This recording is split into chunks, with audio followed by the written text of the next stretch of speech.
Magandang umaga po sa inyong lahat. Narito po ang bagong balita kay Miss Cosmo Philippines 2024, Miss Maria Atisa Manalo, na kung saan ay hinangaan at pinalakpakan ng mga audience sa Miss Cosmo 2024 preliminary competition.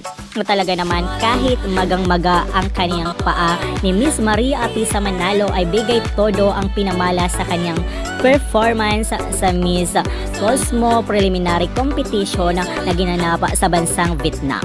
Talaga namang ang ating pangbato na si Miss Maria Atisa Manalo ay binigay na ang kaniyang best performance dahil alam po natin na kayang-kayang ipaglaban ng ating pangbato na si Miss Maria Atisa Manalo para masungkit ang corona ng Miss Cosmo 2024. Dahil alam po natin na si Miss Maria Atisa Manalo ay competitive na tao para masungkit na ang kauna-unahang corona sa bagong franchise ng Miss Cosmo Philippines 2024. Kaya supportahan po natin ang ating pambato na si Maria Atisa Manalo para masungkit na ang corona sa bansang Pilipinas at maiuwi ang Miss Cosmo 2024. Kaya narito ating panoorin. Kaya patuloy po natin suportahan ang channel na ito para sa iba pang impormasyon.